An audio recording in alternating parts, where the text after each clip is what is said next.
Isang mapagpalang umaga po sa lahat ng mga kapatid, sa inyong lahat po, sa Paisawan po, sa Malabon, at sa kabuuan ng Bagong Baryo. No?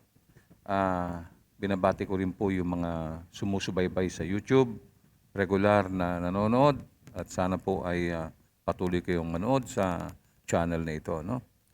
Tulad po na sinabi ko sa inyo noong isang linggo, tatalakayin ko ang isang sensitibo at napakalagang paksa na gigising sa ating damdamin ngayong umaga. Bago tayo magsimula, samahan niyo muna ako sa maikling panalangin. Ama, pinagpala mo kami sa umagang ito sa pamamagitan ng mga awiting inilagay mo sa aming mga puso. Tunay nga, Panginoon, na ikaw lamang ang tanging nagbibigay ng kapahingahan sa amin. Ikaw lamang ang nagbibigay ng mga kagalakan sa puso, Panginoon. At ang iyong banal na Espiritu ay naghahari sa apat na sulok ng gusaling ito, Panginoon. Salamat po sa iyong banal na presensya. Samantala, tinataboy ko ang masasamang espiritu na naglalayong sirain ang aming pananampalataya sa pangalan ni Jesus. Panginoon, patuloy na itinataas ka namin sa umagang ito. Sana ang iyong mensahe ay tunay na maghatid ng liwanag sa isipan at puso ng mga taong nakikinig. Kaya sa umagang ito, sa umaga pa lang na ito ay naranasan namin ang pagpapalang masagana, Panginoon, mula sa iyo. Itinataas ka namin at niluluwalhati sa pangalan ng aming Panginoong si Jesus. Amen. Purihin natin ang Panginoon.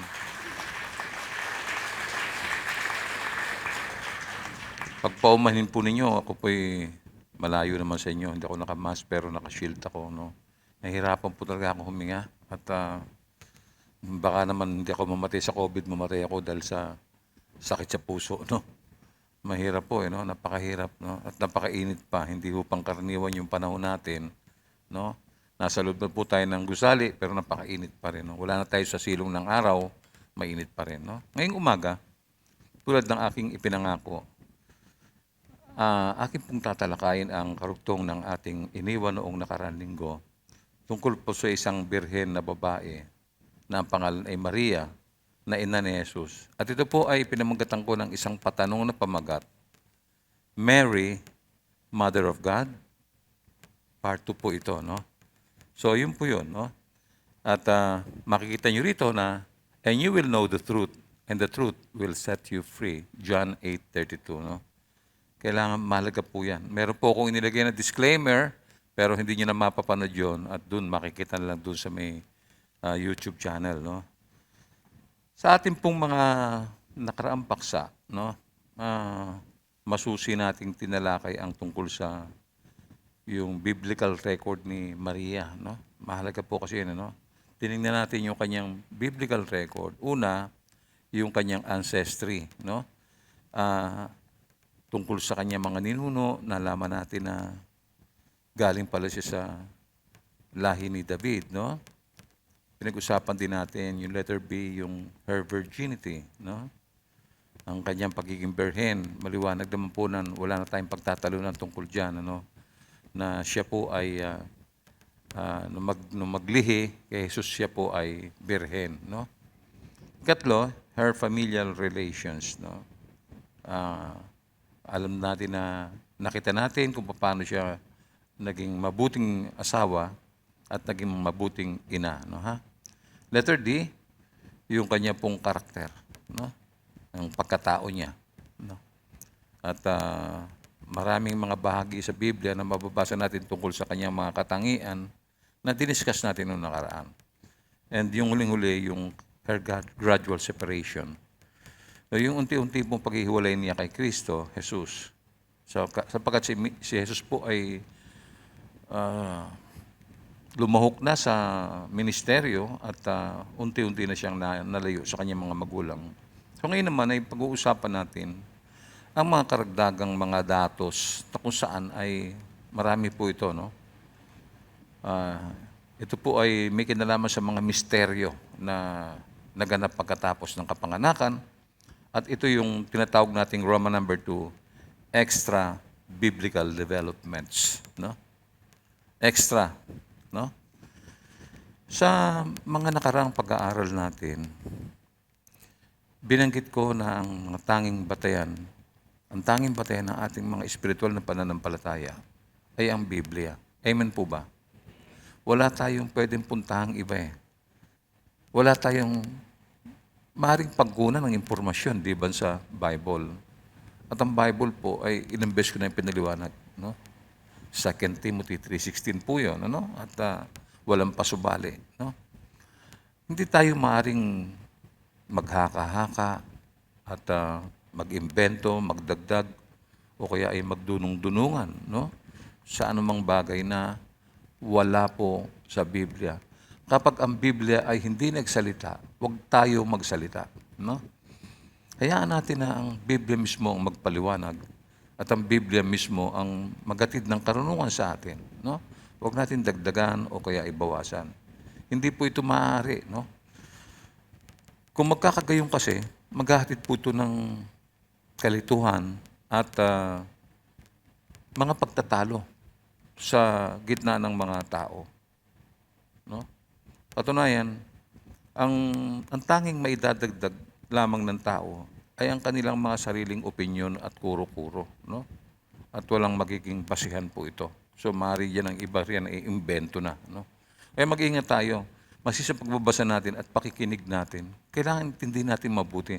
Maski ako sa umagang ito nagsasalita, you try to analyze and evaluate, no? And think about it. Huwag po tayong parang kaya pagka naglalagay ako ng mga talata sa Biblia, mula po yan sa Biblia. No? Hindi po yan natin dinagdagan, binawasan. Kaya, no, ha? Kaya mahalaga po yun. So, halimbawa ang issue ng pagiging Birhen ni Maria, kailangan natin tingnan ito kasi marami pong mga aral tungkol dito sa kanyang virginity. No? Unang-una sinasabi nila na si Maria daw ay merong, letter A, perpetual virginity. No? Okay. Ayon po kasi sa tradisyon, sinasabing si Maria na ina ni Jesus ay nanatiling birhen daw po sa kanyang buong buhay. Imagine mo, ipinanganak mo yung bata, okay, nung ikaw ay mag-conceive o maglihi, virgin ka, wala akong problema ron, nakalagay sa Bible po yun no? Pero pagka nanganak ka na, at sumiping ka na sa asawa mo, dahil may asawa siya, si Jose, hindi ka naman nanatiling birhen. Napaka-obvious naman po nun no? Maskin medical po, maski ano pa sabihin natin, no? Hindi po pwedeng ganun. Sumiping ka na, may asawa ka na, virgin ka pa, no? Tulad ng sinabi ko, maaari tayong maghaka-haka ng sarili nating opinion. Pwede naman yun no? Subalit hindi po sinusuportahan ng Biblia ang popular na paniniwalang ito. Tandaan natin, pag hindi nagsalita ang Biblia, huwag kang magsalita. No? Ayon sa paninindigan ng Catholic Church, no? Kasi kaya ako binanggit yung Catholic Church, sila po, sa kanila nagmula ito, no? Si Maria daw ay nanatiling birhen before, during, and after na maipanganak niya si Jesus. Nakita niyo? Inihayag sa kanilang dogma na nanatili daw yung perpetual virginity ni Maria. Hindi ako makapaniwala doon kasi remember, Maria is a woman. Ano po siya? Pinagpala talaga siya, no? Siya pa yung normal na tao, no? May ginawa ang Diyos sa kanya kung bakit nag-conceive siya, no? Diyos ang nagmula yun. Pero po yung pananatiling birhen, hindi po mangyayari na yon dahil wala naman po binabanggit doon. Hindi pwedeng nanatili siyang birhen, no, hanggang sa matapos ang kanyang makalupang buhay. No? Kiniklaim kasi nila ganun, no? So hindi raw siya nagkaroon ng marital relations, no? At hindi raw nagkaroon ng iba pang mga anak matapos ipanganak si Jesus. Tingnan niyo mabuti yung sinasabi natin. Galing po sa Bible lahat ito, no? Inihahayag sa kanilang dogma ito, no? Kaya hindi raw nagkaroon ng marital relationship. Pwede ba 'yun? Magkasama kayo mag-asawa Di ba? Kaya napakahirap. Ito po ay isa sa mga 4 na Marian dogmas ng Catholic Church, no?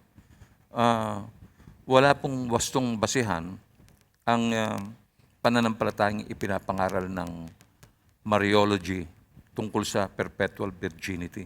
No? Hindi po ako kontra kasi pag sinabi ng Bible, paig naman ako pero kung di sinabi ng Bible, Huwag mo sabihin yun. Kasi aral po ito, dogma ito, tinuturo mo sa mga tao. Mali yung tinuturo sa tao eh. Mali po eh. Kahit anong sabihin nila, maling-mali talaga yan eh. Ang problema, hindi na sila maka-atras. Kasi noong una pa, yan na yung paninindigan nila eh. Ngayon, pag umatras sila, sasabihin ng mga tao, pambihira. Sinungaling naman pala kayo eh. Di ho ba? Masisira yung faithful.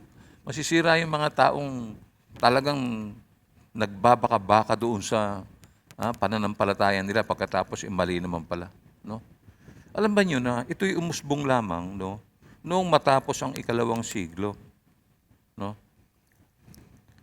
Ang mga debate ang mga debate po ay nakasentro sa kung nagkaanak ba o hindi si Maria ng iba pang mga anak. Yun po yung debate. Nagkaroon ba talaga ng mga anak o hindi nagkaroon? That's the debate, no? Sapagkat sa mga panulat ni Apostol Pablo mismo, maging ang 4 na ebanghelyong canonical, no? Listen carefully, no? No? At ang aklat ng mga gawa ng mga apostol ay bumanggit na may mga kapatid si Jesus. Alisin natin yung prejudice, no? Wala yan, alisin natin yan. Kahit na sinong tao na may matinong pag-iisip ay ipapalagay na sila nga ay may mga anak ni Jose at ni Maria at mga kapatid ni Jesus ayon sa laman. Katakataka ba naman yun? Mahirap po bang intindihin yun? Na, nagkaroon ba ng kapatid pa si Jesus? Nakakapagtaka po ba yun? Kasi, di ho ba? Nagsiping na yung mag-asawa eh. Don't tell me na pagkatapos may panganak si Jesus, hindi na sila nagsama. Si Jose ng babae na sa iba. Wala pong ganun. No? Kaya, bakit hindi matanggap na masama ba yun kung nagkaroon ng kapatid si Jesus sa kanyang ina, sa laman? Hindi naman po masama yun eh. Ba't itinatanggi yun? Bakit parang ikino-cover? Ano ang mga motibo nila? Bakit nila ginagawa ito? Bakit nila pananatili sa kadiliman ang mga kaisipan ng mga Pilipino, ng buong mundo? Bakit? Ano pa? Meron ba silang layunin? Mabigat na layunin? Ano ba ang nais nila? May mga pinipreserve sila. No? Kaya kailangan maging matalino ang mga tao sapagkat ang aral ng Biblia ang maghahatid sa atin ng karunungan. No? Hindi lang yan. Sinabi ni Apostol Pablo na si Jesus ay may at least isang kapatid. Sa isang pagkakataon, sinabi niya yun eh. Sa kanyang unang biyahe sa Jerusalem, pagkatapos ng kanyang conversion. No, ha? Sinulat ni Pablo ang ganito sa Galatians chapter 1, verse 19. Basahin ninyo, tingin nyo ha. Wala akong nakitang iba pang apostol maliban kay Santiago na kapatid ng Panginoon. Tingnan niyo po yung linya. Wala akong nakitang ibang apostol maliban sa kapatid, kay Santiago na kapatid ng Panginoon. But I saw no one. I saw none of the other apostles except James, the Lord's brother. Si Paul na nagsabi po niyan. Ito nyo? No? Alam niyo, ang dami kasi nagdudunong-dunungan eh. Kagaya ito sinabi nitong si Thomas Aquinas. I'm sure familiar kayo o kung hindi kayo nagbabasa. No? Sinabi ni Thomas Aquinas na, pakinggan nyo, ito sabi niya, na kahit hindi mapatunayang nanatiling birhen si Maria, ay kailangan daw itong tanggapin sapagkat ito raw ay naaangkop. No? Sapagkat si Jesus ang natatanging bugtong na anak ng Diyos, kaya, itong reason, si Jesus daw ang natatanging bugtong na anak ni Maria. Come on. Pag sinabi mong bugtong, nag-iisa. No? Itong si Thomas Aquinas po ay ginawang santo ng Roman Catholic. No? Kailangan yung mga Christians, mulat kayo. Alam niyo yung ang tamang aral. No? Hindi tayo umaasa lamang sa mga nakirinig natin. Nagre-research din tayo, nagbabasa tayo ng Biblia, sapagkat nasa Biblia ang karunungan. Yung nasa labas ng karunungan, inimbento ng tao yun. No? So ano pa? Batay sa mga nakasulat sa Biblia, maliwanag po at walang duda na nagkaroon nga ng mga kapatid si Jesus matapos siyang maipanganak. Sa akin, walang imposible doon. Muling nagkaanak si Maria ng hindi isa kundi 6. Si Jose ang ama ng mahigit 5 anak ni Maria. No? Inihayag po ng Biblia na birhen si Maria noong ipaglihi niya si Jesus. At ito naman ay pinatunayan ng Ebanghelyo maging sa hula ni Propeta Isaias daang siglo ang nakaraan. Maliwanag po yan. Ang pagdating ng Mesiyas ay hinulaan na mangyayari sa pamamagitan ng paglilihi ng isang birhen tulad ng sinabi ni Isaias na hindi natin mapapasubalian. No? Bakit po? Sapagkat nasusulat ito eh. Basahin po natin ang Isaiah 7:14. Dahil dito, si Yahweh mismo ang magbibigay sa inyo ng palatandaan. Maglilihi ang isang dalaga at magsisilang ng isang sanggol na lalaki at tatawagin sa pangalang Emmanuel. At that early period of time, it was prophesied by the great prophet Isaiah. Ano bang kukontrahin ba natin yan? Ang liwanag yan eh. Hindi pinasusobalian yan. So wala tayong makitang problema dito. Sapagkat nasusulat eh. Nasusulat kasi yun eh. No? Natupad ito sa pamamagitan ni Maria na nakatakdang ikasal noon kay Jose. Mababasa natin to sa aklat ng Mateo 1:18. Anong sabi? Ito ang naganap ng ipangaral ni Jesucristo.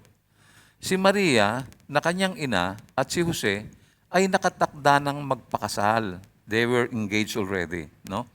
Ngunit bago sila makasal, nalaman ni Maria na siya ay nagdadalang tao sa pamamagitan ng kapangyarihan ng Espiritu Santo. So hindi po ito gawa ng tao. Ang Diyos ang gumawa nito. Supernatural po yan. No? Kaya wala hong pasubali dyan. Nagkakaisa tayo ng puso, mga kaibayo. Tanggap po namin yan. Basta sinabi ng Biblia, minsan may sinasabi ninyo, kami daw mga Kristiyano, mga dogmatic daw kami. Hindi po. Mabuti na po yung maliwanag. Isulat mo, maniniwala ako. Pag sinabi mo lang, di ako maniniwala. Kailangan ganun ang paninindigan natin. Mahirap po yan no? Kasi pananampalataya po ito. Sana kung bibili ka lang ng pagkain sa kanto at sasabihin niyo, masarap ito, subukan mo to. Pwede mong paniwalaan yun. No? Hindi po, aral po ito No? Hindi pwedeng ganun. No? So, nakita natin, sa pamamagitan ng kapangyarihan ng Espiritu Santo. Subalit, ang katotohanan ay hindi na natiling birhen si Maria matapos na maipanganak niya si Jesus. Paulit-ulit kung sasabihin yan. No? Maliwanag na nagkaroon siya ng iba pang mga anak matapos niyang ipanganak si Jesus. Ang katibayan, basahin natin muli. Nasa Marcos 6:1-3. Umalis doon si Jesus at umuwi siya sa sariling bayan. No? Kasama ang kanyang mga alagad. Umuwi siya sa kanyang hometown, sa Nazareth. Remember? Nung galing sila nung may panganak siya ron, di ba? Umuwi na sila sa bahay nila, dito sa may Nazareth. Ayan na po, Umalis doon si Jesus at umuwi siya sa sariling bayan, kasama ang kanyang mga alagad. Verse 2. Pagdating ng araw ng pamamahinga, si Jesus ay nagturo sa sinagoga. Maraming tao ang nakarinig sa kanya at sa kanilang pagkamanghay. Nagtatanungan sila, saan niya natutunan ang lahat ng iyan? Anong karunungan itong ipinagkaloob sa kanya? Paano siya nakakagawa ng mga himala? Hindi ba ito ang karpenterong anak ni Maria at ang kapatid nina Santiago, Jose, Judas at Simon?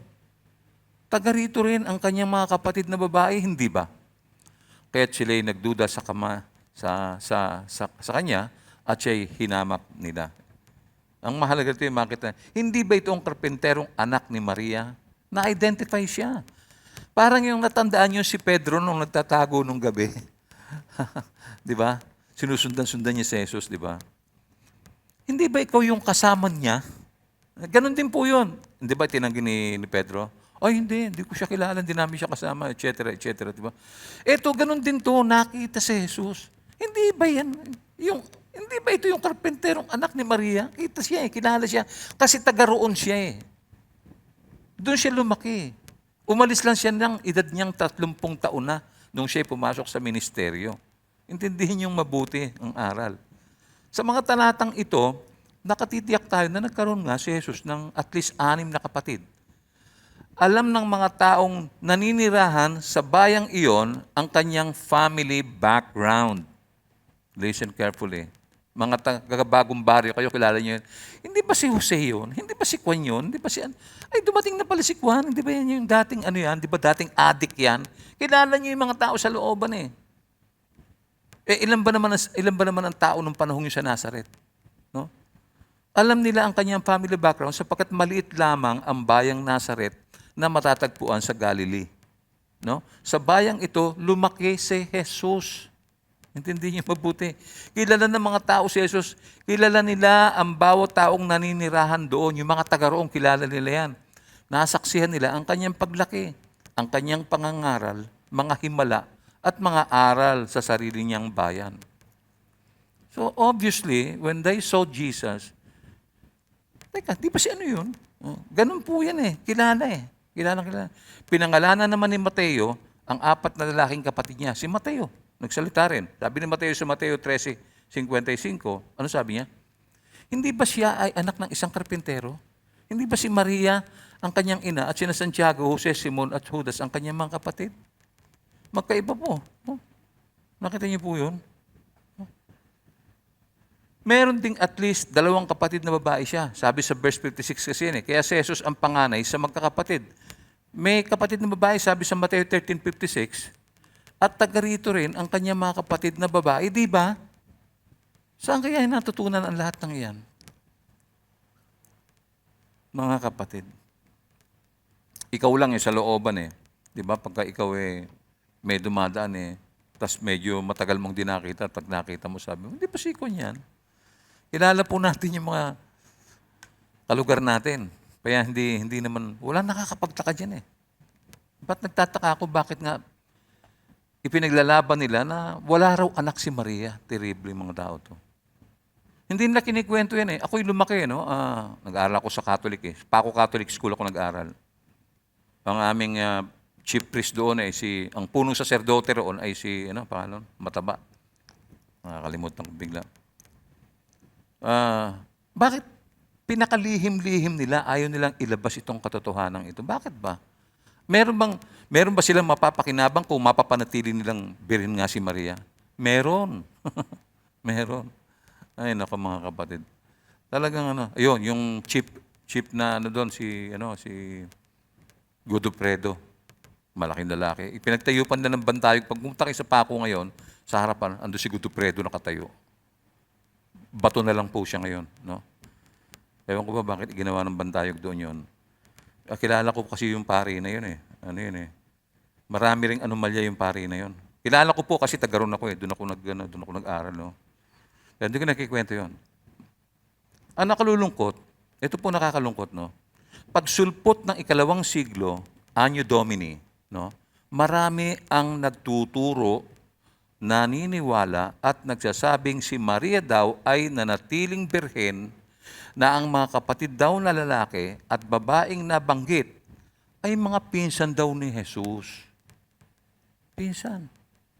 May nabanggit bang pinsan sa Bible? Wala. Ang pinsan lang niya, yung anak kapatid ni Maria. Yun lang yun. Di ba? So, may mga nagsasabi pa na mga anak daw ito ni Jose sa una niyang asawa. Wow!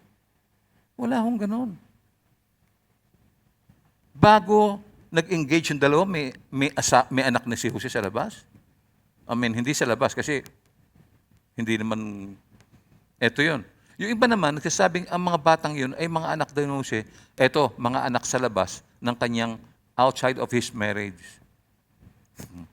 Kita niyo kung mag-imbento, no? Ang gagaling, Para lang makaiwas, no? Ang mga anak ni Jose sa labas. No?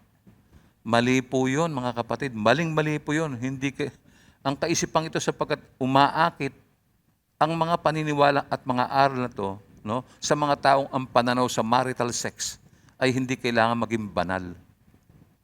Parang ini-encourage mo yung mga tao, si pala may anak sa labas. Di ba?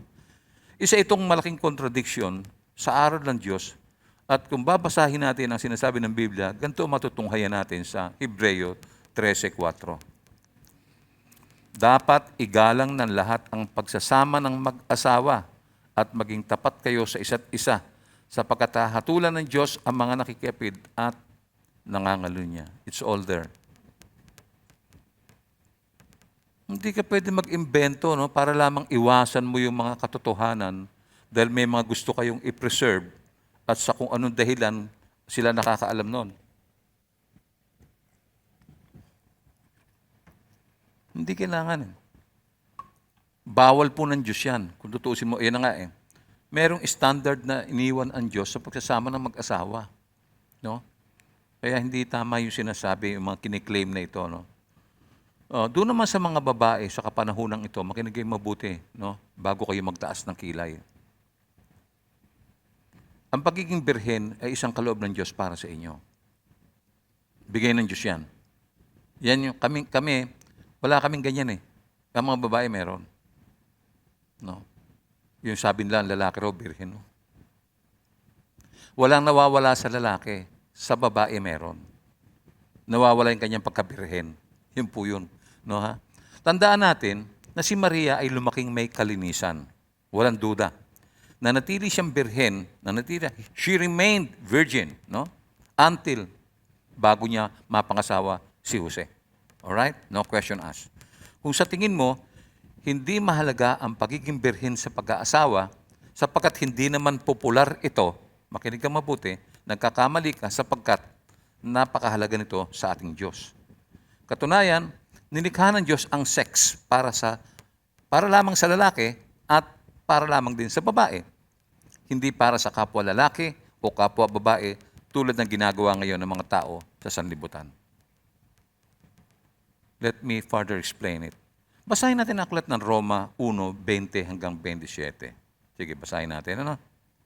Ang sabi po dito, mula pa nang likhain ng Diyos ang sanlibutan, ang kanyang likas na hindi nakikita, ang kanyang kapangyarihang walang hanggan, at ang kanyang pagka-Diyos ay maliwanag na inihahayag ng kanyang mga ginawa, kaya't wala na silang maidadahilan pa.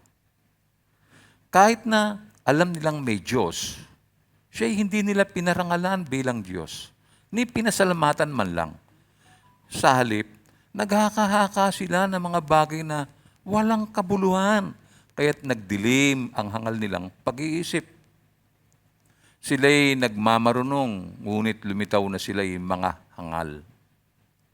Tinalikuran nila ang kaluwalhatian ng Diyos na walang kamatayan, at ang sinamba nila'y mga larawan ng mga taong may kamatayan, ng mga ibon, ng mga hayop na may 4 na paa, at ng mga hayop na gumagapang. Kaya't hinayaan na sila ng Diyos sa kanilang maruruming pagnanasa hanggang sa hindi na nila mapigil ang paggawa ng kahalayan sa isa't isa. Ang katotohanan tungkol sa Diyos ay tinalikuran at pinalitan nila ng kasinungalingan. Sinamba nila at pinaglingkuran ang mga nilikha sa halip na ang lumikha na siyang dapat papurihan magpakailanman. Amen. Dahil dito'y hinayaan sila ng Diyos sa mahahalay na pagnanasa, ayaw nang makipagtalik ng babae sa lalaki at sa halip ay sa kapwa babae sila nakikipag-ugnayan. Ganon din ang mga lalaki.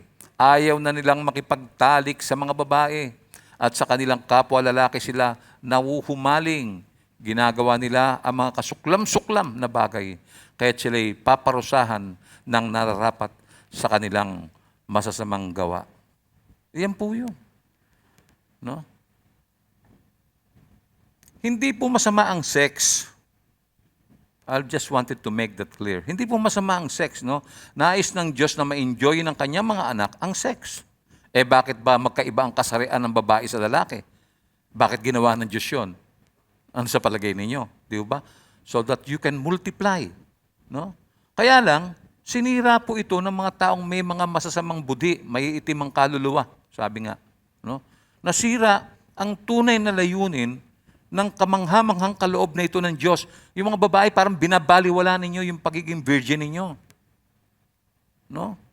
Sinasalaula nila ang kaloob na ito at binago at dinala sa kahalayan, karumihan.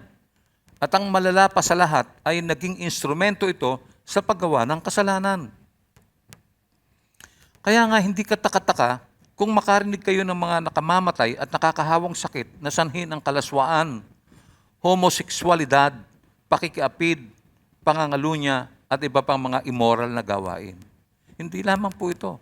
Winawasak rin ito ang maraming buhay ng mga tao. Kaya huwag ka magtataas ng kilay. Uso ngayon yan. 13 pa lang, 14 pa lang yung babae. Pinanririgalo na niya yung sarili niya. No, ha? Sa buhay ni Maria, makinig kayo mabuti. Nakita natin ang kahalagahan ng pagiging birhen ng isang babae. Alam ba nyo, nanatili siyang birhen hanggang sa sumapit ang araw ng kasal niya. Inasabi ng Bible. Ito ang pinaka-romantikong love story ng dalawang tao, kaya kailangan igalang ng lalaki ang virginity ng babae. Huwag niyo naman kasing gustong pitasin agad eh. Gusto na agad eh, makuha na eh. No? Okay, nagmamadali. No? Sa araw ng kanilang kasal, maaari nilang ipahayag ang kanilang pag-ibig at debosyon sa isa't isa sa pamamagitan ng pagsuko ng kanyang virginity sa lalaking pakakasalan niya o pinakakasalan niya o pinakasalan niya. Yun lang yung moment na yon. Di ba? Of course, sabi ko nga, marami ang iirap at magtataas ng kilay. Hindi na uso yan ngayon, pastor. Kailangan try muna. Sample muna. O di kaya, mga magsama muna sa bahay at kung di magkaroon ng maighang pagsasama, edi maghiwalay. Kaya dumadami yung batang walang ama. No? Ang totoo niyan, may ama talaga yan. Pero wala nga, nawala eh. Nakita niyo po yun, no? Pero itong tandaan niyo, no? Itong tandaan niyo. Hindi pipiliin ng Diyos si Maria na maging ina ni Jesus kung hindi siya namuhay sa tamang pamantayan ng Diyos. Diyan ko siya pinupuri, no? Ang kanyang kalinisan, kamusmusan, at pangako na maghintay ng tamang panahon ang dahilan kung bakit siya pinagpala hindi lamang ng kanyang asawa, kundi ng buong sangkatauhan. Hinahangaan siya sa ganyang mga virtues. No? Pero yung isang bagay na hindi ko matanggap, yung nanatili siyang birhen. No, ha?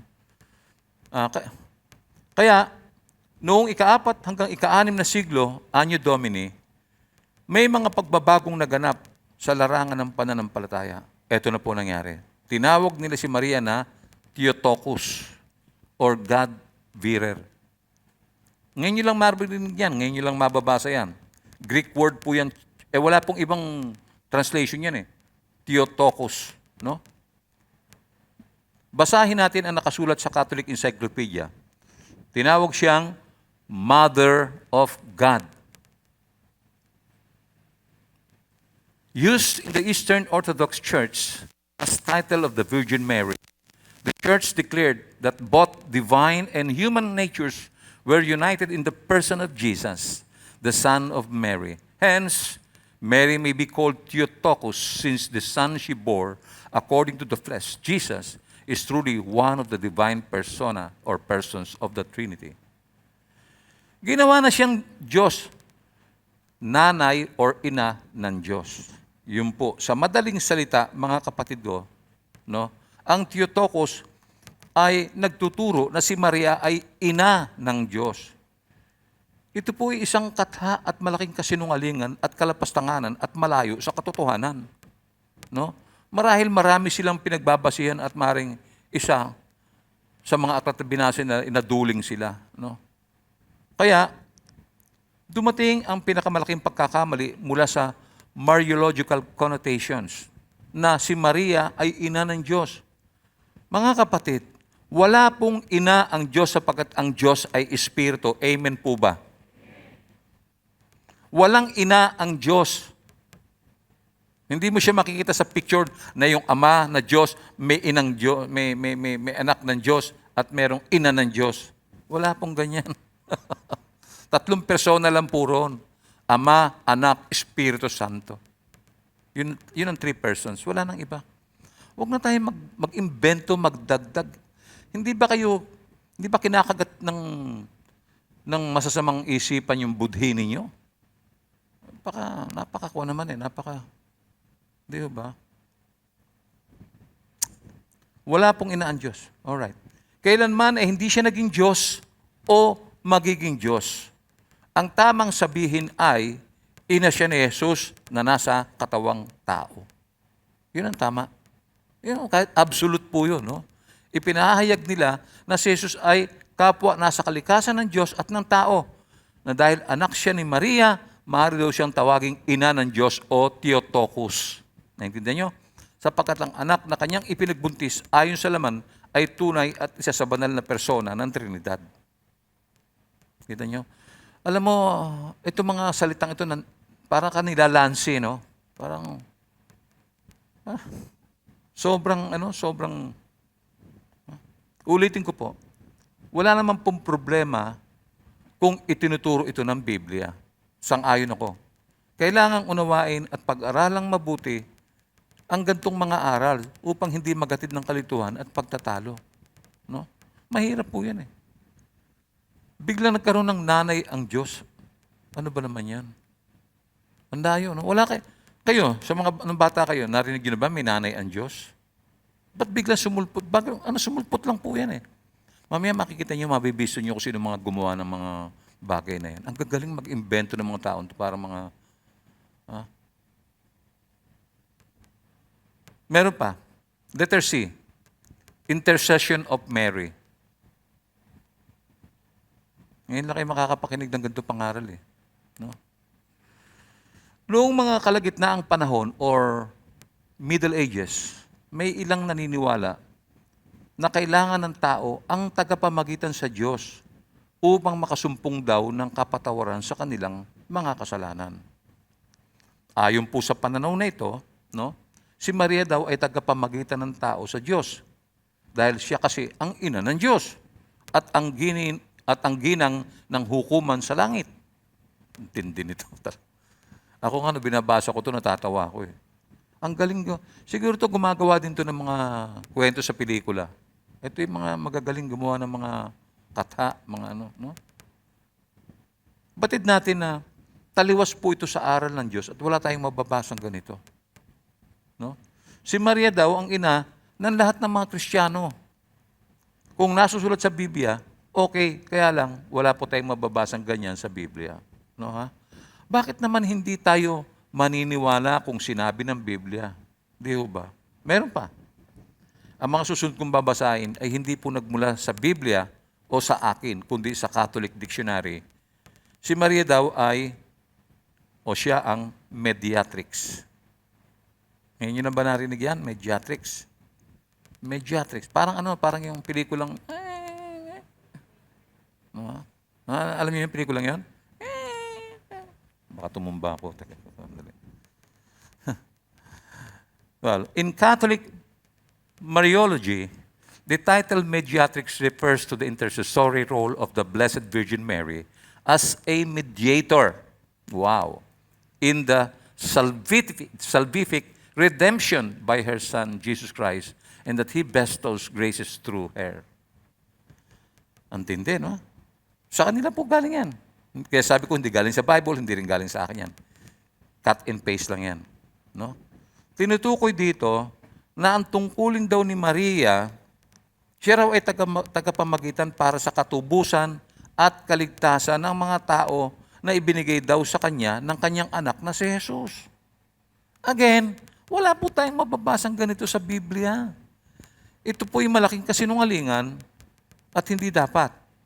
Kilala na natin kung sino ang tunay na tagapamagitan sa tao at sa Diyos. Walang iba kundi si Jesus. Kita niyo po yan. Bakit kailangan nilang gawin ito? So, merong mga motibo po to. Kanina, di ba? Virgin Mary na natili yung kanyang... Ito naman ngayon. No? Tagapamagitan. Kanina, ina ng Diyos. Nakita niyo po yun, ano? Merong something fishy, no? Merong mga plano at programa itong mga taong ito na hindi dapat ginagawa, no? Sabi po sa Roma 8:34, tingnan niyo po. Sino ang hahatol na sila'y parusahan? Si Kristo Jesus na pinatay, ngunit higit sa lahat ay muling binuhay. Ngayon ay nasa kanan ng Diyos upang mamagitan para sa atin. Sino pong tagapamagitan? Jesus. Nakasan yung boss niya, baka hindi ko sabihin nila, tamo sila nga hindi kumbinsido eh. Si Maria pa rin ang inaasahan nila eh. Di ba? Ulitin ko basahin ko yun. Sino ang hahatol na sila'y parusahan? Si Kristo Jesus na pinatay, ngunit higit sa lahat ay muling binuhay, ngayon ay nasa kanan ng Diyos upang mamagitan sa atin. Nakita niyo po yan? Upang mamagitan sa atin. 1 Timothy chapter 2 verse 5. Ano po? Sapagkat iisa ang Diyos at tanging si Jesucristo lamang ang taong tagapamagitan sa atin at sa Diyos. May kasama bang iba? Kapag sinabing tangi, wala nang iba. Hindi naman mahirap intindihin, di ba? Hindi na ho. Si Kristo lamang ang taong tagapamagitan. Wala nang iba. So, meron pa po. Sa Hebreo 4:14 hanggang 16. Tingnan natin. Basahin po natin. Yaman ngang tayo mayroong isang lubhang dakilang saserdote na pumasok sa kalangitan, si Jesus na anak ng Diyos, ay ingatan nating matibay ang ating pagkakilala. Sapagkat tayo walang isang dakilang saserdote na hindi maaaring mahabag sa ating kahinaan, kundi isa na tinukso sa lahat ng mga paraan, gaya rin naman natin, gayon may walang kasalanan. Kaya't huwag tayong mag-atubiling lumapit sa trono ng mahabaging Diyos upang makamtan natin ang habag at kalinga sa panahon ng ating pangangailangan. Wala tayong mababasa sa Biblia na kailangan lumapit tayo kay Maria o sa sino mang santo upang manalangin at humingi ng tulong kung tayo ay nagkakasala o may kailangan man.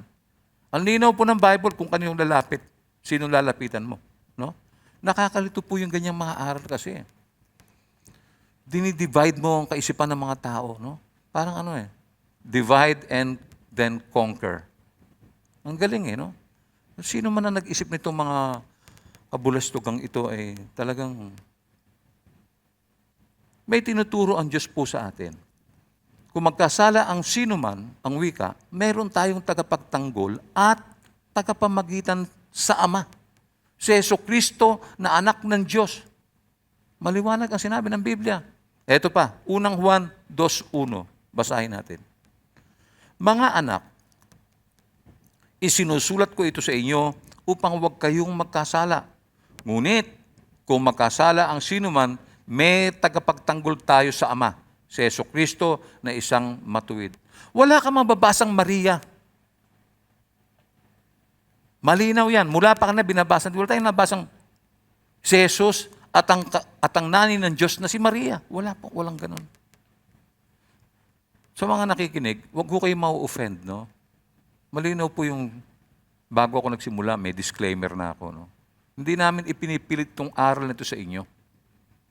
Pero kung kayo ay makikinig, maging bukas lamang kayo, malalaman niyo yung katotohanan at maglalaya rin kayo. No? Ano pa sinasabi nila tungkol kay Maria? Sila po nagsasabi yan. Si Maria hindi nagsasalita Walang sinabi si Maria Hey, ganito ako. Walang ganyan. Si Maria daw ay, co-redemptrix. Nakita niyo? Co-redemptrix. Basahin natin ano nakalagay. A title used within the Catholic Church for the Blessed Virgin Mary, as well as a Catholic theological concept referring to Mary's role in the redemption of all peoples. Come on. Naintindihan niyo naman siguro yan. Ito ang isa sa mga titulong ginagamit sa loob ng Catholic Church para kay Virgin Mary. Isa itong Catholic theological concept na tumutukoy sa tungkulin ni Maria upang tubusin ang lahat ng tao. Basahin mo ang bagong tipang aklat, wala ka mababasa na siya ay tutubos ng kahit isang kaluluwa. Wala po. Ito ay isang mapitagang titulo na kanilang pinangahawakan bilang makadiyos na paniniwala. Again, si Jesus lamang ang manunubos, wala nang iba. Kailangan maging matibay. Kaya ako kilala ko yung tagapagligtas ko Nung araw parang akong tanga. Nakikiluhod-luhod, siyempre hindi ko alam nang tinuro ng mga lola ko bukas ngayon ng Biblia, ang dami ng Biblia, pwede mo nang basahin ng Biblia ngayon Matid ka sa mga Christian churches, yung mga tunay na Christian church Huwag yung mga inimbento lang. Matutunghayan mo yung mga katotohanan. No? Siyempre, pinalaki ka, bata ka, palamon ka, patira ka, padamit ka, paaral ka. Siyempre, makikinig ka sa sinasabi nila. Baka pagwelgahan ka nila, di ba? Lumaki sa isip ko yan. Umattend ako ng church kasi obligado kayo umattend sa Catholic Church eh. Obligado kaming umattend doon. Kundi hindi ka mabibigyan ng magandang grade. Nakatali yung grade mo sa pag-attend.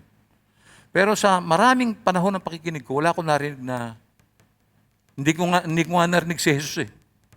Wala akong narinig tungkol sa pangalan ni Jesus eh. Kaya nakakalungkot na, bakit ito? Parang merong, hindi ba niya napansin parang iniitsipera ang Panginoon? Mababa lang si Jesus. Oy, may nanay ka. Pinabababa si Jesus eh. Dati, Merry Christmas. Ngayon, inalis yung Chris kasi, Christmas, Christ, Merry Christmas. Yun po yung ibig sabihin nun. Ginawang Christmas. Ngayon, ginawa ng, binura na, ginawang X, Merry Xmas. Talagang binubura si Jesus eh. Inaalis nila. Yung demonyo, inaalis talaga ang pangalan ni Jesus eh. Kung pwede lang burahin yung pangalan ni Jesus sa Bible, buburahin nila yan eh.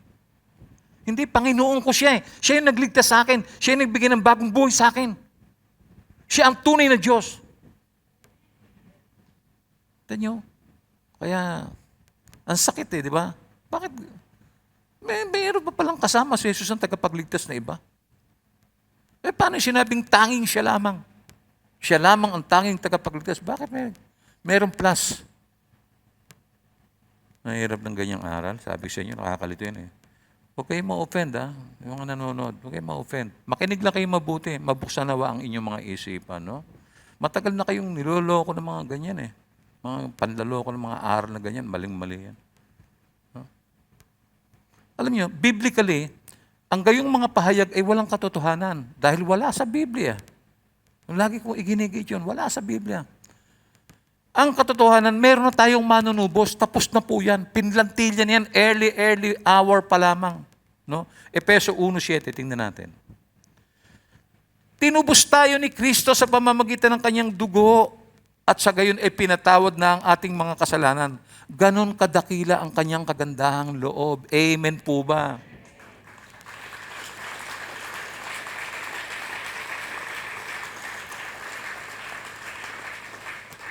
Tapos na eh.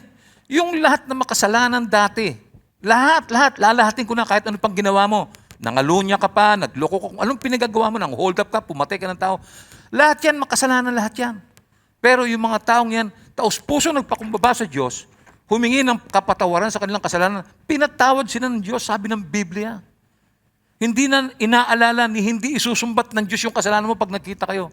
O ikaw pala yung kwan, di ba? Ikaw yung maghilig kang mga lunya, di ba? Di ba ikaw yun? Wala pong ganyan.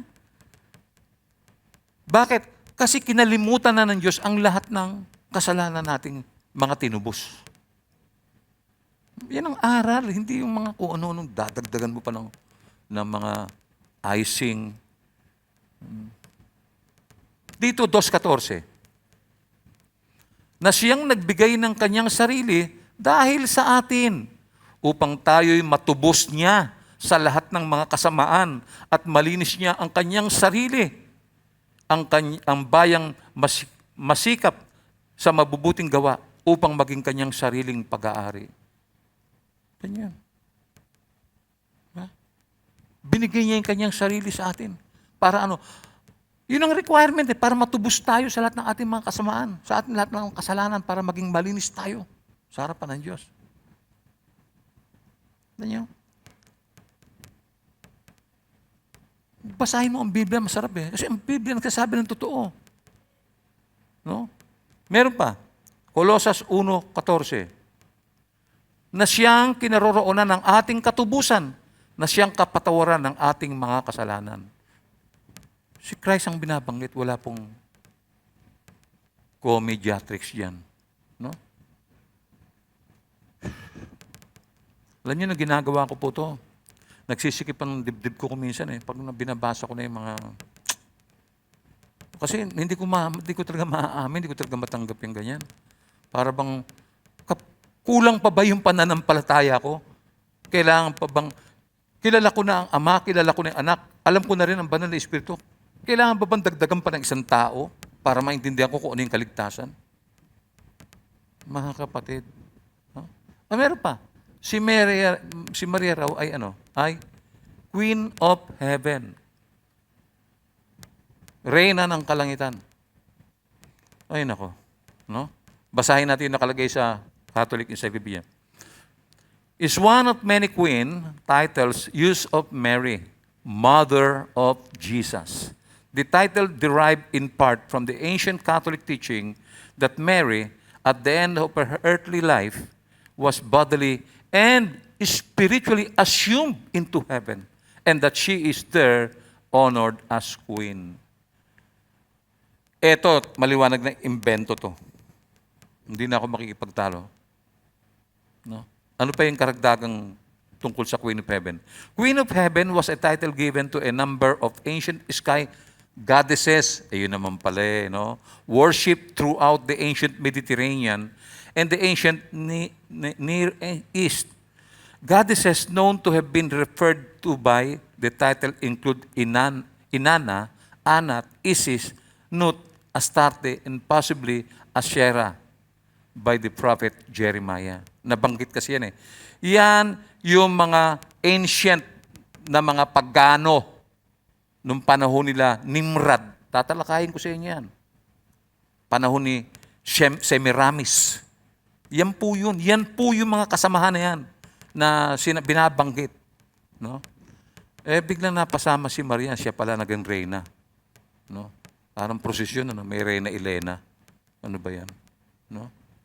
So, linawin po natin mga kapatid, no?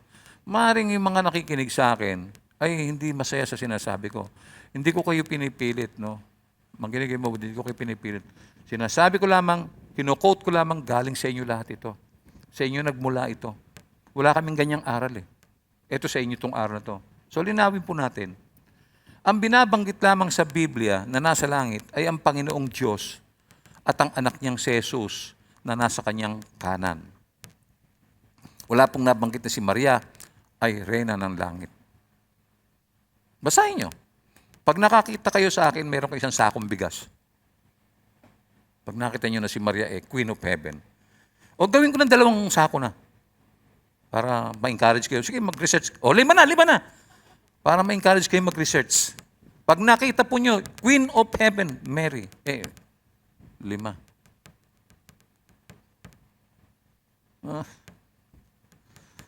Tandaan nyo, si Maria po ay taong marangal at may dangal.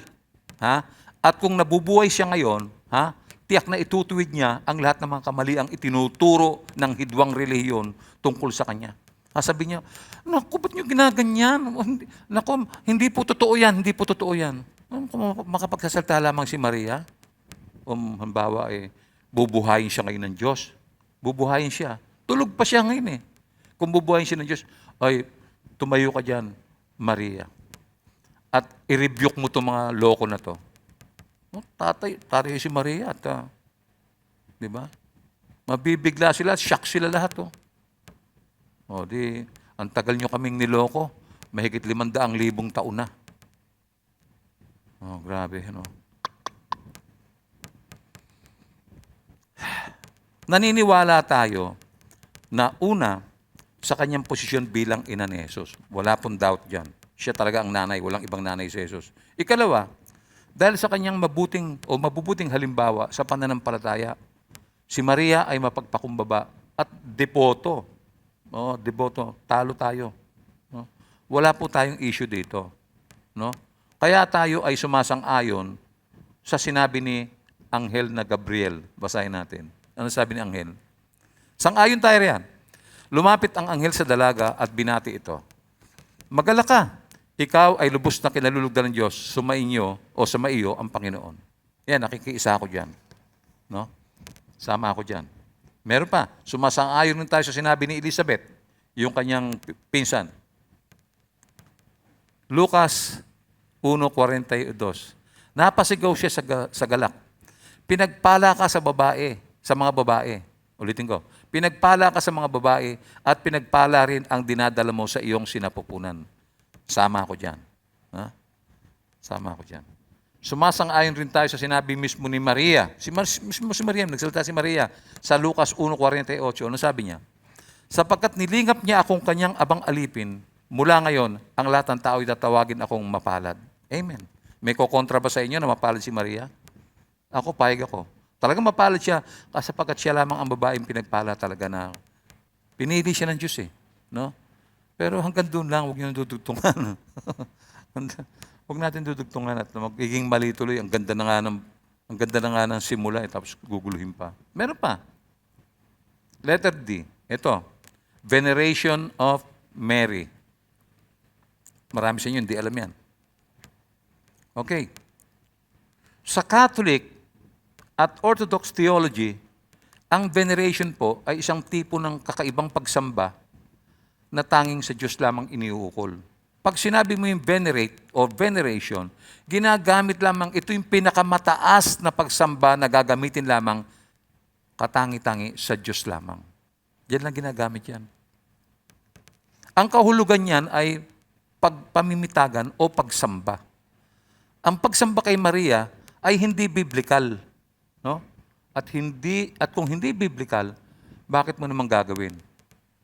Ito ay isang bagay na sumulpot mula po sa paganismo, believe it or not. Mabubuksan ang mata nyo sa mga aral na darating, sa darating pa mga araw, kung loloobin ng Panginoon. Kailangan natin kilalanin na si Maria ay isang tao na tulad natin at hindi siya Diyos. Ang sino mang tao, pakinggan nyo, ang sino mang taong namatay ay nananatili o mananatili sa libingan at walang malay hanggang sa pagbabalik ni Kristo. Do you agree? Baka hindi kayo nakikinig. Ulitin ko po yun. Ang sino mang tao na namatay ay mananatili sa libingan at walang malay hanggang sa pagbabalik ni Kristo. Do you agree? Okay. Kailangan malinaw yun, ano? Kasi binabackup ng Bible yan, kaya ako tinatanong sa inyo, no? Si Maria ay wala pa po sa langit tulad ng pagkaalam nila. Wala po siya sa langit. Sina Paul, wala pa. Sina Peter, wala pa. Wala pa. Lahat ng mga banal na namatay na, wala pa po sila sa langit ngayon. No? Tulad rin siya ng mga banal ng mga propeta at mga lingkod ng Diyos. Katunayan, kasama siyang naghihintay sa tinig ng arkanghel at sa tunog ng trumpeta ng Diyos upang buhayin muli. Yun ang iniintay nila. No? Maliwanag na hindi pa siya umakyat sa langit. Si Jesus mismo ang nagsabi nito. Kaya wala pang umaakit sa langit. Si Maria hindi pa umaakit. Si Kristo mismo nagsabi nito. Ano ang katibayan? 1:13. Wala pang sino mang umakyat sa langit, kundi ang bumaba mula sa langit, ang anak ng tao. Nakita niyo po yun? No? Ganito ang aral na itinuro ng mga apostol na mababasa natin sa Biblia. Sulat ito ni Apostol Pablo. Unang Tesalonica 4:15 hanggang 17. Basahin natin. Ito ang katuruan ng Panginoon na sinasabi namin sa inyo. Tayong mga nabubuhay pa, tayong mga natitira pa hanggang sa pagparito ng Panginoon ay hindi mauuna sa mga namatay na. Sa araw na iyon, kasama ng malakas na utos, ng tinig ng arkanghel at ng tunog ng trumpeta ng Diyos, bababa ang Panginoon mula sa langit. Ang mga namatay na sumasampalataya kay Kristo ay bubuhayin muna. Pagkatapos, tayo namang mga buhay pa at natitira ay titipunin sa alapaap, kasama ng mga binuhay upang salubungin ang Panginoon sa himpapawid. Sa gayon, makakapiling natin siya magpakailanman. So, ang liwanag po eh. Yung mga namatay na maghihintayan ng sigaw ng arkanghel at ng tunog ng trumpeta. Ganun ang mangyayari. Malinaw at maliwanag. No? 1 Corinthians chapter 15, 51-52. Isang hiwaga ang sinasabi ko sa inyo. Hindi lahat tayo mamamatay, ngunit lahat tayo babaguhin. Sa isang sandali, sa isang kisap mata, kasabay ng huling pag-ihip ng trumpeta, sapagkat sa pagtunog ng trumpeta, ang mga patay ay muling bubuhayin at di na muling mamamatay. Babaguhin tayong lahat. Kita nyo? Ang linaw, di ba? Paano ba yan? Wala pa. Yung mga namatay, sina Maria, sina Paul, sina Peter, lahat. Yung mga alagad. Pati yung mga masasama. Sama-sama yan. Yung naghihintay ng tinig ng arkanghel at tunog ng trumpeta. Yun ang hinihintay. Tayo, pag namatay, ganun din. Ngayon, kung pinagpala tayo, dumating ang Panginoon, nabuhay pa tayo, di ba? Una pa rin silang aakyat eh. Saka tayo susunod para salubungin ng Panginoon sa alapaap.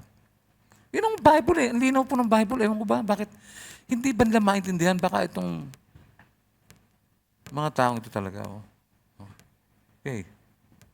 So, ang linaw po niya. Sa makatwid, ang mga nabanggit sa mga talatang binasa natin ay mga kaganapan ng panghinaharap pa at hindi pa ito nagaganap. Wala pa po. Future pa ito eh. No? Nakapagtataka ko saan Biblia nila kinuha ang mga aral nito. Ano kaya ang Bible na ginagamit nila at saka binabasa nila? No? Ang pagsamba at deboto ay kailangang iuko lamang ng tao sa Diyos Ama at sa Panginoong Hesukristo. Hindi kay Maria o sa mga banal. Hindi siya dapat nasambahin, ngunit hindi naman ibig sabihin na baliwalain. Hindi po ganoon. No?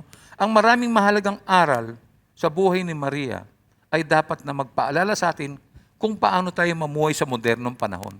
Yung mga magagandang examples ni Mary, yun ang kopyahin natin. Sa Bible nakalagay, naging mabuti siyang ina. Naintindihan niyo? Siya ang ina ni Jesus. Siguro ito naman, pansariling kaisipan lang. Si Jose kasi karpintero, ang luwagi yan, sabi, baka gumagawa yan ng baka nagkakarpintero, baka gumagawa ng bahay, baka gumagawa ng mga bangko, upuan. No? Karpintero kasi all around yan. No? Siguro si Maria, magsisilbi ng tsaa. Jose, magano ka muna, magtsaa ka muna. Basang-basa ang likod mo. Yan, di ba? Asan si Jesus? Ikaw, nagkakatam si Jesus. Bata pa, nagkakatam. Parang ganun lang ang senaryo, pamilyang ordinaryo. Patayin na sila lahat, maliban kay Jesus. Makita niyo? Si Jesus ngayon nasa langit, kasama ng Ama, nasa kanan siya ng Diyos. Huwag natin dagdagan yung mga aral. No? Si Maria, kung alalahanin natin siya na mabuti siyang ina. Pinagpala nga siya sa babaeng lahat eh. Siya ang pinagpala sa lahat ng babae. Pero mo, sa dami-dami ng babae sa mundo, si Maria napili. Siguro may nakita ang Diyos sa kanya na mabuti. No? Sabi ni Diyos, nung nililingan ni Diyos ang kanyang mga mata, hindi naman ganun ng Diyos, nililingay, hindi. Ano lang to, parang paglalarawan lamang. Siguro tinitingnan ng Panginoon. Ayun. Ano masasabi sa bana? Mabuti pong tao yan, mahayos pa yun. Pinili siya ng Diyos eh. Tinawag yung anghel. Puntahan mo. Kinausap ng anghel. Shock si Maria eh. Bumulaga sa harapan niya yung anghel eh. Huwag ka matakot, sabi ng anghel. Takot siya eh. Hindi niyo ba yun? So, ngayon naman, tingnan natin ang ilang mga paghahambing mula sa Catholic Dictionary. No? Ito, observe niyo mabuti. No? Tingnan niyo muna. May binabanggit silang latria.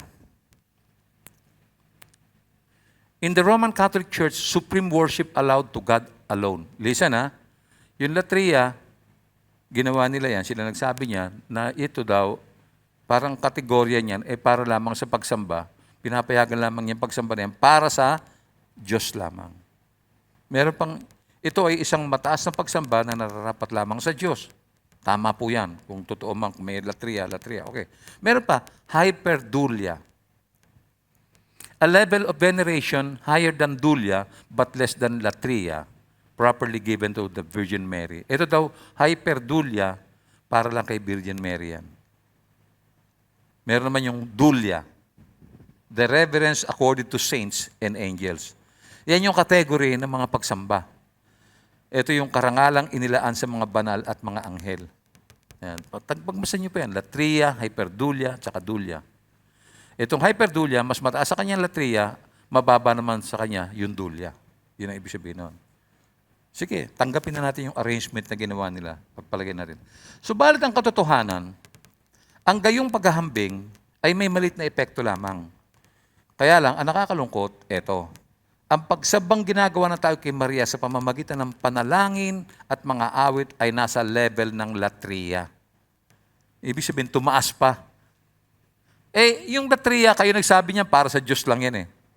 Bakit yung pagsamba, ginagawa ninyong latria? No, ha? Na madalas humihigit sa pagsambang ito kay Maria, higit pa kaysa sa Diyos. Samantalang ang mga apostol, pakinggan nyo, o maging ang mga anghel nga ay hindi tumanggap ng gayong pagsamba. No? Lahat ng sinasabi ko sa inyo, galing sa Bible. Nililiwanag yan sa Biblia. Halimbawa, mababasa natin ito. Yung, para lang makita natin yung in comparison.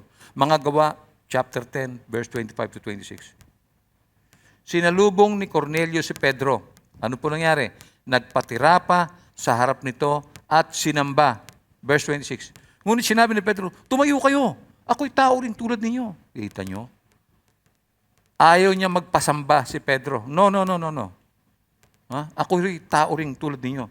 Eto pa, pahayag 22, 8 hanggang 9. Akong si Juan ang nakarinig at nakakita sa lahat ng ito. Matapos kong marinig at makita ang lahat, ako'y nagpatira pa sa paanan ng anghel. Ha? Na nagpakita sa akin ng mga ito upang siya'y sambahin. Ha? Kita niyo po yun, ha? Nagpatira pa siya. Ngunit sinabi niya, ako may alipin din tulad mo. At tulad din ng iyong mga kapatid na propeta at ng lahat ng sumusunod sa mga salita sa aklat na ito. Ang Diyos ang sambahin mo. Dito lang may mali na po eh. Pumunta kayo sa mga simbahan nila, makita nyo nakaluhod sila kay Maria. Nagro-rosaryo. Hindi niluluhuran po yan. Ito na nga, anghel na nga itong dumating eh. Anghel galing po sa langit yan, hindi po galing sa impyerno yan. Sabi niya, huwag, ako may alipin din tulad mo. Si Maria, tao po yun, hindi nga anghel eh. Tao nga yun eh. Tapos luluhuran mo, tapos yung niluluhuran mo, ginawa lamang ng kamay ng tao. Naalala ko na naman yung kwento. Hayaan niyo, patawarin niyo ako kung ulitin ko itong kwentong ito. No? Ewan ko, kumakati. Pag naalala ko kasi ito eh. Andun ako sa may, sa may Blumentritt. Alam naman niyo yung Blumentritt, no? Yung malapit sa may release ng tren. Doon sa may gilid doon, may gumagawa ng mga santo. Ang laki yung ginagawa. Hapon, hinintay ko po yung kaibigan ko. Hindi ko alam kung ba't ko siya hinintay. Saan kami pupunta, hindi ko na matandaan. Andun ako, tayo ko, naiinip na ako, nakatayo ko. Sa tabi ko, yung dalawang lalaki, inuukit si Maria. Inuukit nila. Tapos, habang inuukit, may tagay. Sabi niya, ganon. Ikaw naman, sabi sa nakadikit ako, tinitingnan ko, nag-uusap sila. Alam mo, pare, mga tao sira ulo, no? Bakit naman, pare? Sabi na siya. Kasi tingnan mo, ha? Itong ginagawa natin. O ano? Tayo ang gumawa nito. Inuukit natin, di ba? Tapos, pinapaganda natin. Pagkatapos, niluluhuran nila at sinasamba nila. O ano dapat? Abay, tayong gumawa niyan eh. Dapat sila lumod sa atin. Dapat sambahin nila tayo. Hindi ito. May konting sense yun eh, no? Ang sambahin mo yung gumawa. Ang Diyos ang gumawa sa tao. Ang Diyos ang gumawa ng lahat ng bagay. Ang Diyos ang nagbibigay ng biyaya. Siya ang tumulong at nagligtas sa atin. Siya ang dapat sambahin. Diba?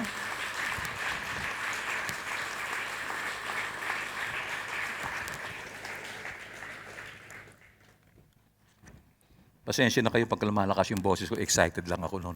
Hindi naman ibig sabihin galit ako. Hindi po ako galit. Natutuwa lang ako kasi alam niyo ba, meron tayong freedom no? Nasasabi natin kung ano yung gusto natin sabihin. Ito yung kalayaan natin, hindi naman natin naabuso yun eh.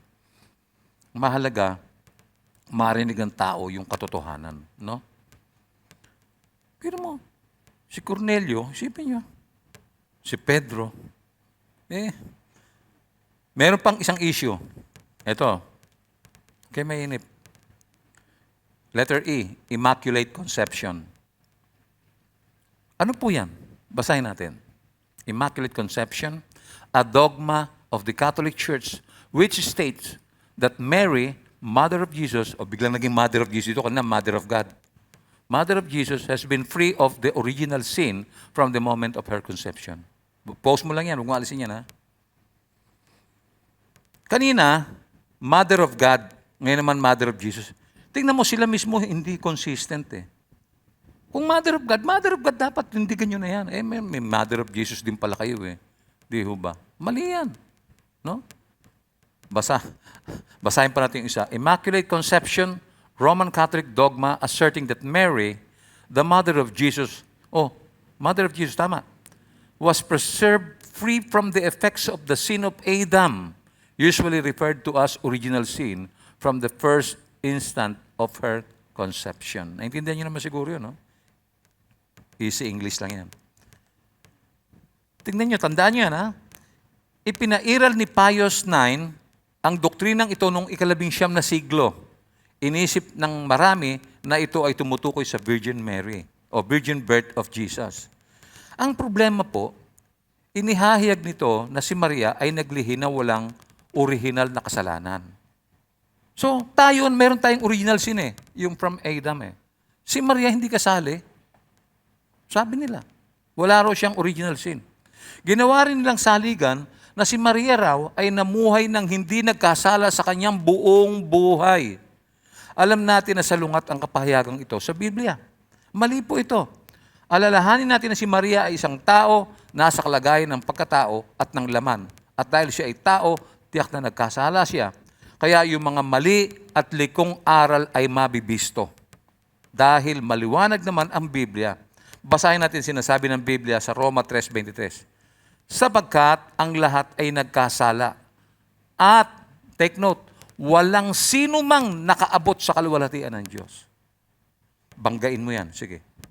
Walang exception. There is no exception. Lahat tayo nagkasala. Unang Juan 1:10. Kung sinasabi natin hindi tayo nagkakasala, ginagawa nating sinungaling ang Diyos at wala sa atin ang kanyang salita. Tapos na. Wala na pong debate riyan. Lahat ng tao nagkasala. Pag sinabi mo hindi nagkasala, ginagawa mo sinungaling ang Diyos. Mas marunong pa sila sa Diyos. Ang bigat. Ang bigat. Nako. Meron pa. Short lang, tama yun. Baka maba lalong. Meron pa. Assumption of Mary. Ayan. Ito, maganda rin to. Maganda. Okay. Basahin nga natin nakalagay sa Assumption of Mary teaches that at the end of her life, Mary, the mother of Christ, was taken body and soul. For example, both physically and spiritually, into heaven to live with her Son, Jesus Christ, forever. Nothing. You cannot read anything about this. Wala yan. Magic ito. Ito yung mga ginawa, mga kung ano-anong. Noong taong 1950, ipinasya ni Pius XII na pagkatapos mamatay ni Maria, siya nagpasya na pagkatapos na mamatay si Maria, ang kanyang katawan at espiritu daw ay dinala sa langit. Dinala sa langit. Sino kayo nagdala, no? Sino kayo nagdala, no? Again, wala po tayong mababasang gandong pahayag sa Biblia. Galing lamang po ito sa Papa ng Roma.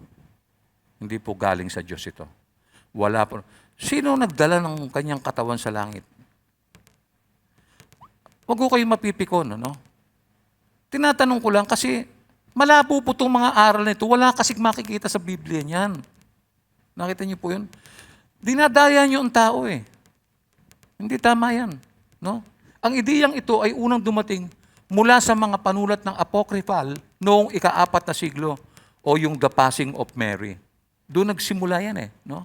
Ngayon, ito ay ginawang aral na itinatag sa silangan, itinatag ito sa silangan at kanlurang mga simbahan noong mga huling dako ng ika-7 siglo. Doon nagsipagsulputan yan. Ang mga pananaw na ito ay nagkakaiba-iba, mga kapatid. May naniniwalang namatay siya o nakatulog bago siya dinala sa langit. Again, wala rin sa Biblia. No? Ang mga aral na ito ay extra-biblical na pinaunlad ng Mariology. O sa madaling salita ay Mariolatry. No? Nakakalungkot sapagkat tayo ngayon ay nasa modernong panahon at napakaraming mga aklat ng Biblia ang ating mapagkukunan ng tamang aral at impormasyon, mga kapatid. No? Mga aral na maaasahan at mapagkakatiwalaan.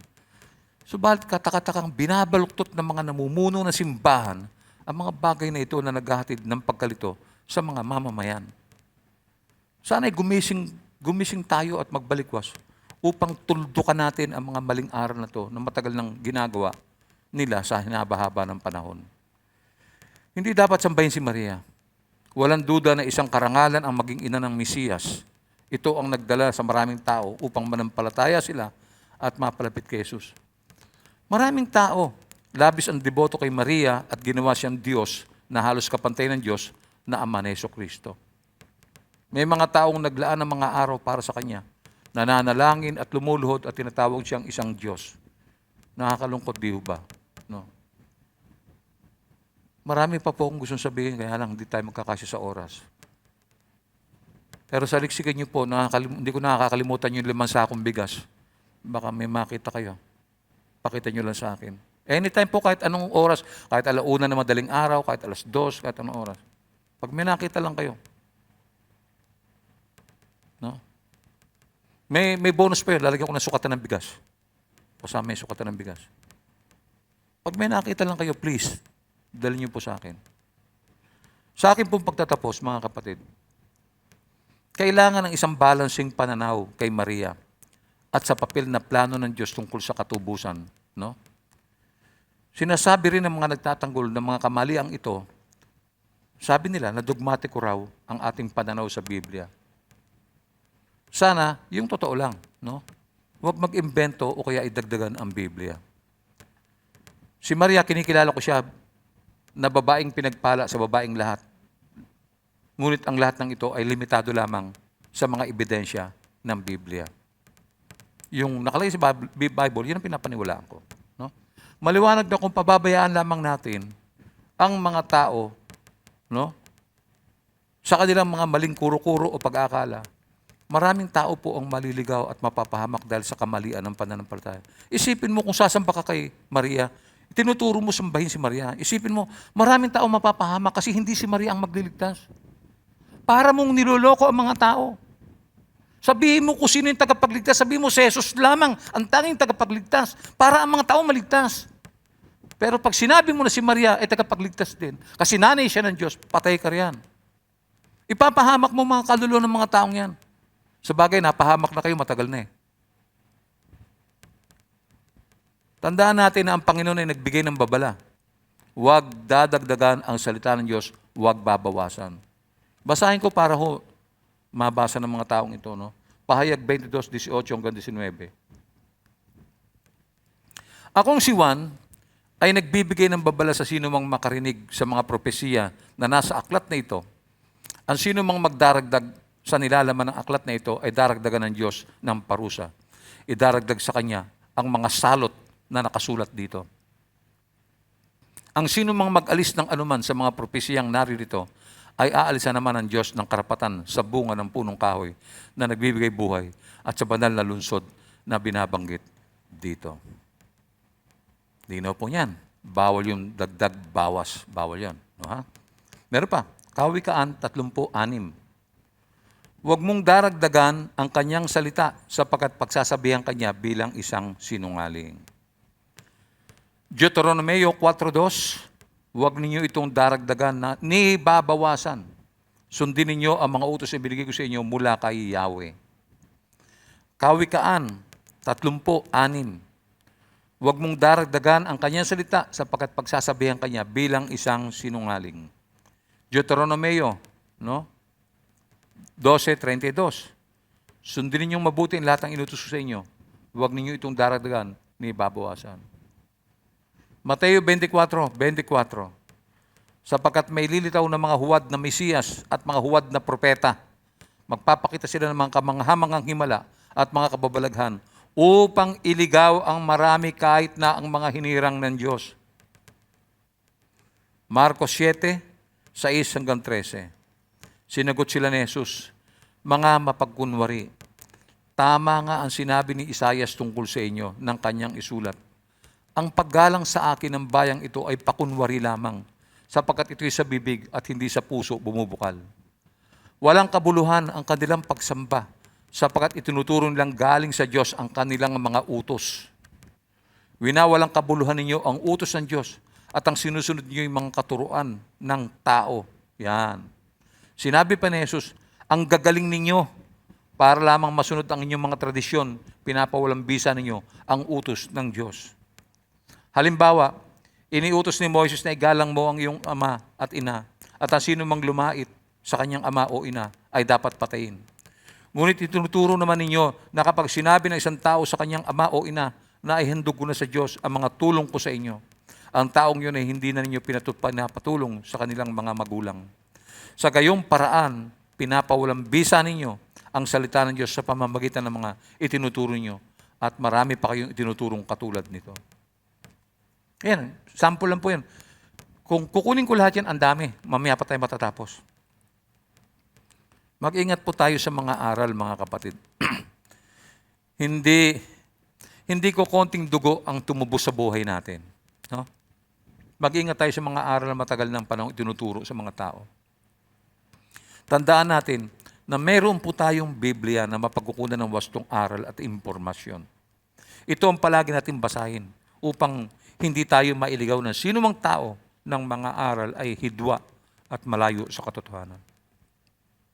Panahon na po upang tayo ay magising sa mga katotohanan ng hatid ng salita ng Diyos. Purihin po natin ang Panginoon.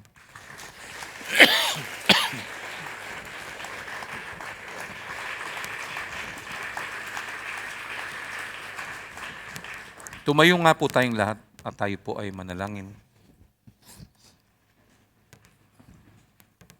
Ama, dumating na naman po kami sa dulo ng aming gawain. Salamat, Ama, sa mga kapahayagang ibinigay mo sa iyong abang lingkod. Salamat sapagkat inalis mo ang takot o pag-aalala sa aking puso. Sa mga pangaral na ito, maraming tao ang hindi matutuwa, mga taong magagalit, mga tao na niloko sa mahabang panahon, Panginoon. Pinaglalangan sila. Subalit ngayon, nakakapakinig sila ng mga gantong aral na hindi nagmula sa tao, kundi nagmula sa Diyos. Mga salitang matitibay na isinulat ng iyong mga propeta, isinulat ng iyong mga lingkod. Salamat nga po, sapagkat buhay ang iyong salita. At dahil buhay ito po'y may kapangyarihang baguhin ang mga mali naming akala. Salamat, O Diyos. Pinagpala mo kami sa mga aral na to at nais ka rin naman namin pagpalain sa aming mga pagsamba. Sa iyo ang karangalan mula pa noong una hanggang ngayon. Sa iyo rin ang kaluwalhatian. Ito ang aking dalangin sa pangalan po ni Jesus. Purihin natin ang Panginoon. Tanggapin po natin ang basbas ng Diyos. Puspusinawa kayo ng Diyos na siyang bukal ng pag-asa at nawa ay pagkalooban niya kayo ng kagalakan at kapayapaan sa pamamagitan ng inyong pananampalataya upang mag-umapaw ang inyong pag-asa sa pamamagitan ng kapangyarihan ng Espiritu Santo. At ang lahat ng pinagpala ng Diyos ay magsabi ng magbatihan tayong lahat. Amen.